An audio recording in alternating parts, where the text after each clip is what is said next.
Olá a todos e todas, eu sou o Davidson Viana, professor da Universidade Federal do Paraná, e estou aqui para conversar com vocês hoje sobre as síndromes psicóticas, né? Eu vou aqui, então, compartilhar o material com vocês, ok? Só um minutinho. Está? E vamos lá. É importante que essa categoria de agnóstica, ela é decorrente de muitas condições clínicas, né? A gente pode ter, sim, os sintomas, sim, psicóticos, induzidos por substâncias psicoativas, por medicamentos, em quadros graves de abstinência, né? Ou mesmo intoxicação, né? Mas o que é que são, então, as síndromes psicóticas, né? Então, é uma síndrome, é um conjunto de sinais e sintomas que são caracterizados por ter alucinações e delírios, né? O que são alucinações? São alterações da senso-percepção. A pessoa ouve vozes, né? Enxergar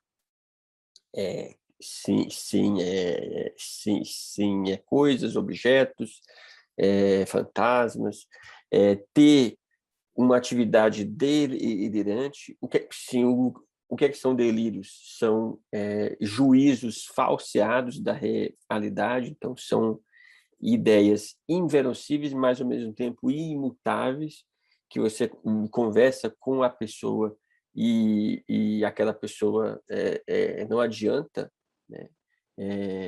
Você convencê-la do contrário. Vou dar um exemplo aqui.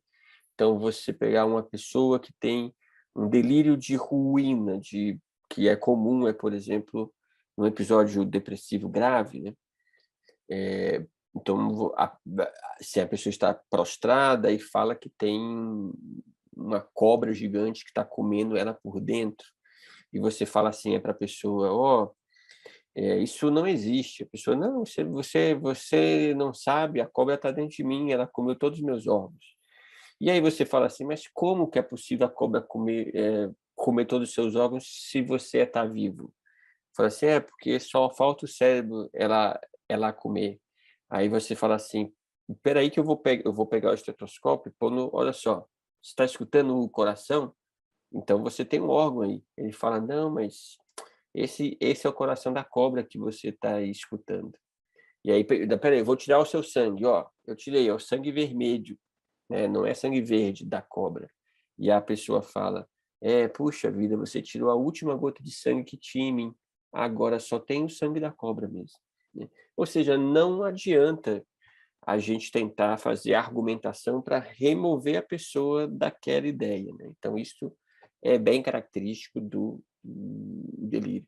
A pessoa pode estar com o pensamento desorganizado, ou seja, às vezes fala coisas sem sentido, numa ordem que não concatena, né? Uma ordem gramatical sim, sim, é normal. Às vezes o discurso parece uma palavra, uma salada de palavras, né? Então, isso é um pensamento desorganizado, desagregado, e tem um comportamento claramente bizarro. Às vezes acumula coisas sim, na sua bolsa, e sim, mochila, sim, come fezes.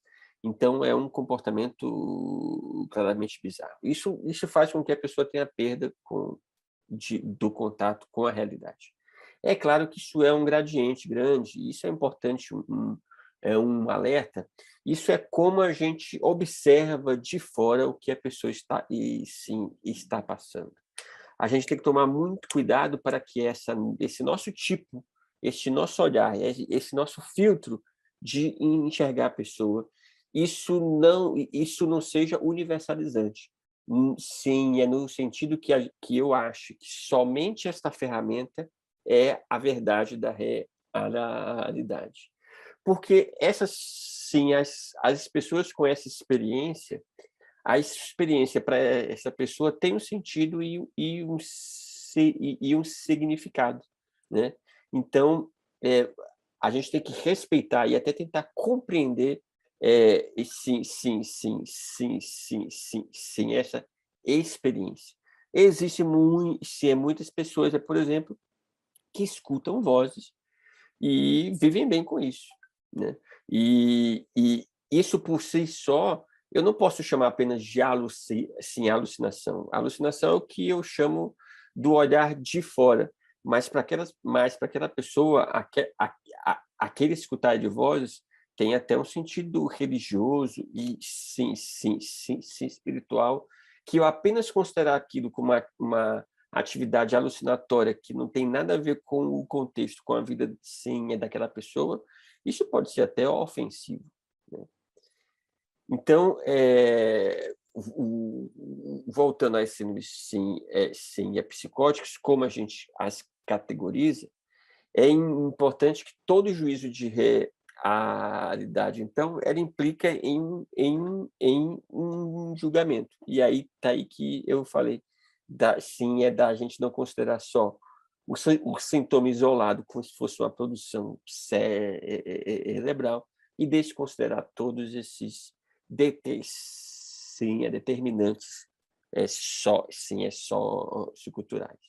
E aqui um alerta de nomenclatura também, essas alterações do juízo de realidade são, na verdade, alterações também da organização do pensamento. É a gente que, do lado de fora, acaba dando nomes separados para as coisas, mas as funções mentais elas são integradas o tempo todo, né?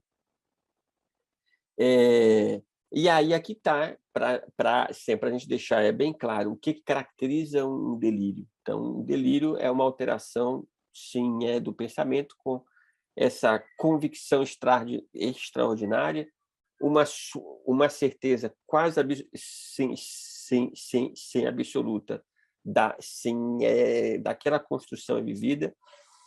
É impossível que nem eu contei para vocês no exemplo anterior dado, modificar essa experiência objetiva, e o seu conteúdo ele é inverossímil, né? Mas, além disso, o delírio ele sempre é uma produção que ele é associal, né? Então não são várias pessoas que comungam dessa percepção, né? Sim, é quando várias pessoas comungam de uma percepção que às vezes a gente não encontra um substrato físico aparente, isso é uma produção social, né? E não necessariamente um delírio. Então, sim, certas religiões, mesmo que minoritárias, não é uma atividade delirante, porque ela é uma produção de mais indivíduos, né?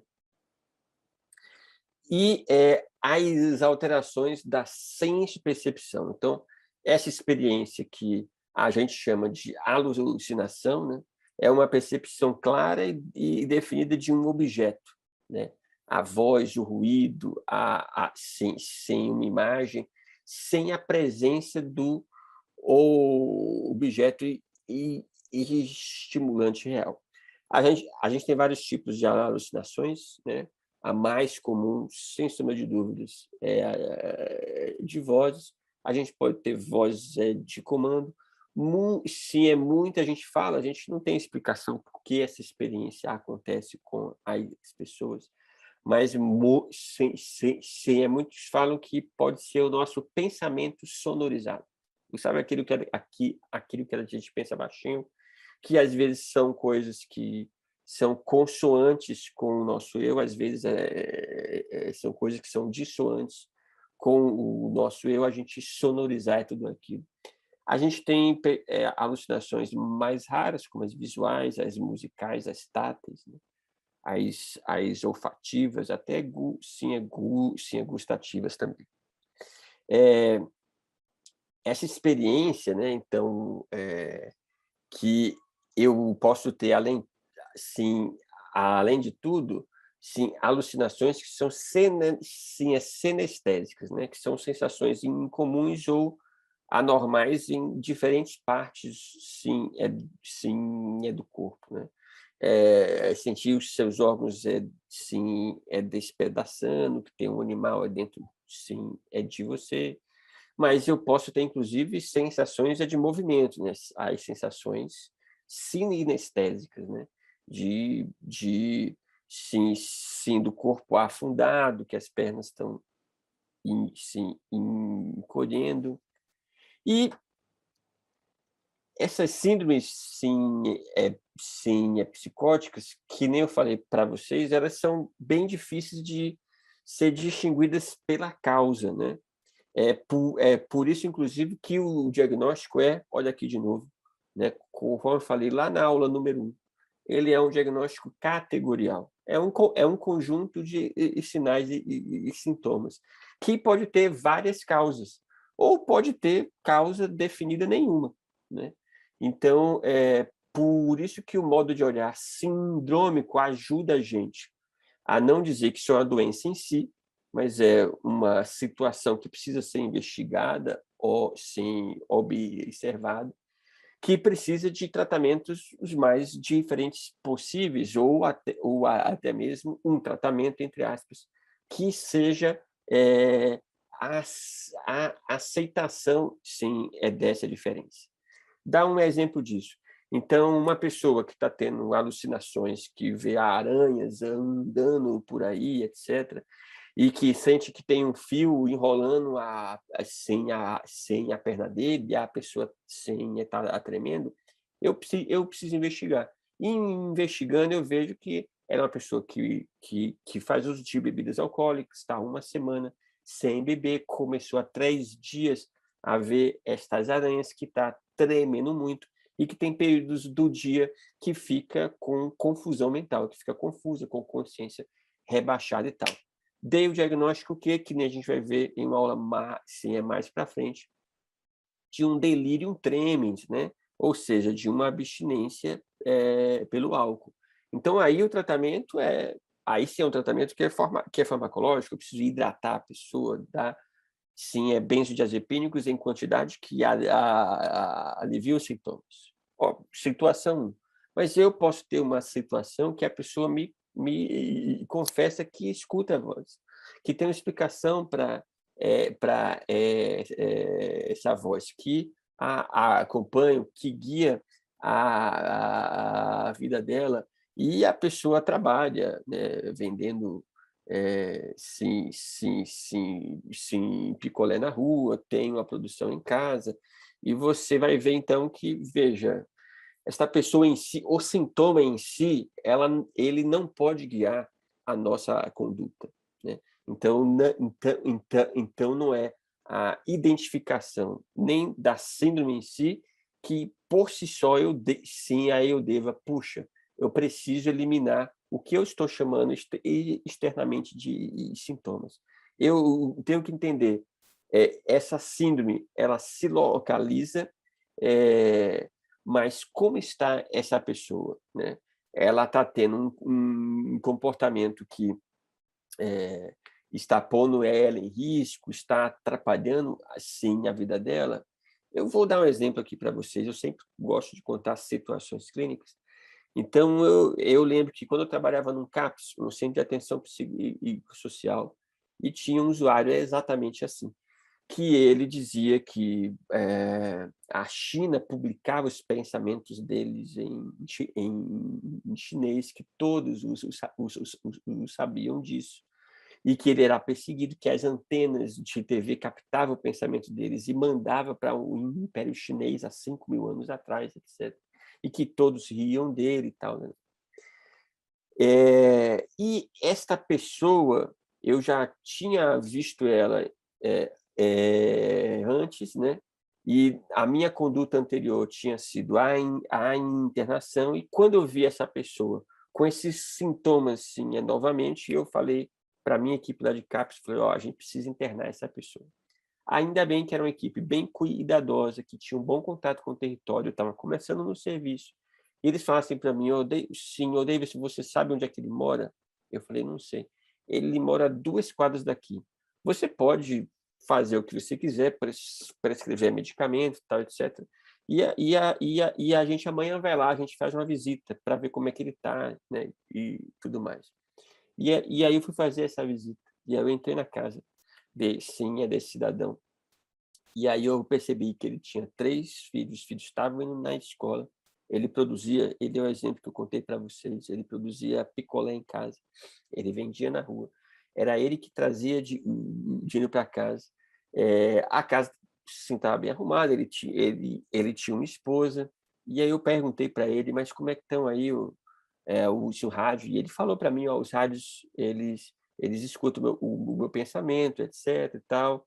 E isso me incomoda um pouco, doutor, mas, eu vivo com isso há muito tempo já e tudo mais, é que sim, a China ri de mim, mas é bom que é lá na China, é longe daqui. E aí eu tentei falar com a mulher, assim, a esposa dele: "A senhora está vendo o seu marido, né, as coisas que ele está falando?" E a esposa falou assim para mim: "O doutor, para você ver que coisa assustadora. Ele pisca o olho e a TV sai do ar. E as crianças gritando: 'Papai tem poder, papai tem poder'". E aí eu fui percebendo aos poucos, assim, nossa, veja, eu considero um sintoma, eu externo, né, mas, aquela família, querendo ou não, se adaptou a essa situação. Eu até posso oferecer, tipo, antipsicóticos para sim, é para a pessoa, se ela quer reduzir essa sintomatologia, mas eu fiquei mais tranquilo que, olha, talvez se eu pedir a internação dessa pessoa, essa família vai ter alguma subsistência, quem é que vai vender os picolés? Então eu tenho que olhar para além do sintoma, pessoal. Essa é uma responsabilidade nossa como médicos e médicas. Além disso, eu tenho esses sintomas, eles podem estar presentes em diversas situações, né, delírio, que a gente vai ver mais para frente, intoxicação de uso de substâncias psicoativas, abstinência grave a substâncias psicoativas, né, que é principalmente alucinações visuais, que a gente chama de zoopsias, que é ver as aranhas, bichos, passarinhos, quadros demenciais, né, então o envelhecimento cerebral traz também sim, síndromes psicóticas, né. E aí, como os quadros demenciais são em idosos, aí, por exemplo, apenas a existência de sintomas psicóticos em idosos, não quer dizer que eu tenho que dar risperidona para todo mundo, eu tenho que ver se aquele idoso, ele tem uma sensibilidade ao antipsicótico ou não, né. Se os efeitos colaterais são proibitivos ou não para o caso, assim, a doença clínica, às vezes, que ele tenha alguma comorbidade junto. Então veja como a gente tem que analisar caso a caso. Além disso, né, outras condições clínicas em geral até mesmo indução por medicamentos, né. A gente tem também os transtornos de o humor, depressão, episódios maníacos, que podem ter também uma sintomatologia psicótica concomitante. E a gente tem o próprio diagnóstico de esquizofrenia, que, você tem mais que acaba sendo mais conhecido, mas que não é em se não é nem o mais frequente, né. A síndrome psicótica, ela aparece mais em outras condições clínicas, em outros diagnósticos, do que, se eu pegar o conjunto total de casos, a etiologia, a causa, ela é muito maior do que o diagnóstico em si, de esquizofrenia. Ok, pessoal, é isso, e a gente se vê na próxima aula. Até mais.